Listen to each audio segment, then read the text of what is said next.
تعلیم سے ہی زندگیوں میں روشنی ہے، تعلیم ہی سے بہاریں ہیں زندگیوں میں۔ انہی خیالات کے ساتھ ملت کے بچوں کو تعلیمی اعتبار سے آگے بڑھانے کے سلسلے میں شہر بنگلور کی مسجد طور میں واٹ آفٹر 10ویں میں کامیاب ہونے کے بعد کیا موضوع پر کاؤنسلنگ سیشنز کا اہتمام کیا گیا، جہاں پر بچوں کو ان کی صلاحیتوں کو پرکھ کر یہ گائیڈ کیا گیا کہ وہ پری یونیورسٹی کورس میں کون کون سے سبجیکٹس کو چوز کریں۔ اس سلسلے میں بات کرتے ہوئے مسجد کے انتظامیہ کے ذمہ دار ریٹائرڈ KAS افسر و کرناٹکا اقلیتی کمیشن کے سابق رکن ڈاکٹر R. عبدالحمید نے بتایا کہ کل 22 پروفیشنلز پر مشتمل ایک ٹیم نے ملت کے بچوں کی فلاح و بہبودی کے لیے یہ بیڑا اٹھایا ہے۔ SSLC کے بعد کیا، واٹ آفٹر SSLC، ایک مجلس یہاں پر قائم کی، تقریباً 2 مہینوں سے انہوں نے کام کیا ہے، محنت کی ہے۔ 22 پروفیشنلز نے یہ بیڑا اٹھایا اور آج ہم اس کی رونقیں دیکھ رہے ہیں۔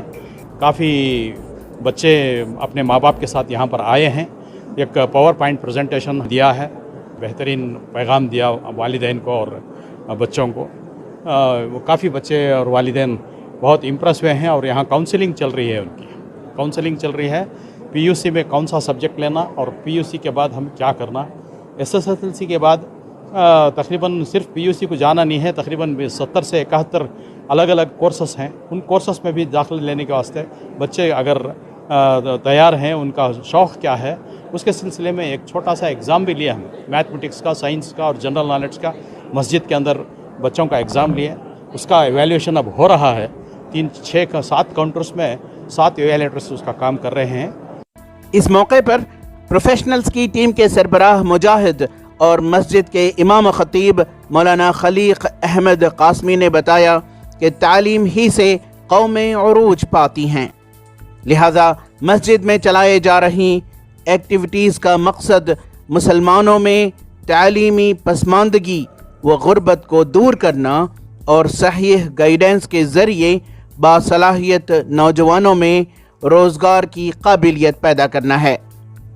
Basically, this particular area students need lot of guidance, okay, in terms of what education they need to pursue. These students lack guidance, so there's a reason why we have kept this career guidance program, so that these students who are coming from 10th standard, okay, are getting benefited by, we suggest them what course they can do, what sort of college they can suggest, they can undergo the course. Initially we want to start from here, and we have called lot of other masjid committee members so that they can come and have a look. They are requesting us to come there. Inshallah, we plan to, in future we want to take this program to other masjid if they require. We want to see that mosque is used as a markaz, to see that all these youngsters are involved, and we guide them for education, to see that they come up for jobs. We are also having a cell where we're going to help them to jobs. امت کے افراد میں تعلیمی بیداری ہو، چونکہ تعلیم ہی سے قوم عروج پاتی ہے۔ جس قوم میں تعلیم نہ ہو وہ خود بخود اپنی موت مر جاتی ہے، یہ بنیادی مقصد ہے۔ اور جیسا کہ کسی زمانے میں سر سید احمد خان نے کہا تھا کہ ہم چاہتے ہیں کہ ہمارے نونہال بچوں میں ایسی تعلیم ہو کہ ایک ہاتھ میں قرآن ہو تو دوسرے ہاتھ میں سائنس ہو۔ اور تیسری بات یہ ہے کہ قوموں کے عروج و زوال میں، قوموں کے رئیس اینڈ فال میں جو بنیادی فیکٹر ہے وہ تعلیم ہے۔ ان تمام چیزوں کو مد نظر رکھتے ہوئے ایک خواہش پیدا ہوئی کہ ابتدا محلے کے ان بچوں سے کی جائیں جو تعلیم سے دور ہیں یا ڈراپ آؤٹ ہیں یا معاشی تنگی کے حساب سے تعلیم سے دور ہو چکے ہیں، ایسے بچوں کو آگے بڑھایا جائیں تاکہ امت کا بھی بہتری ہو اور ملت کا بھی بہتری ہو اور قوم کا بھی بہتری ہو۔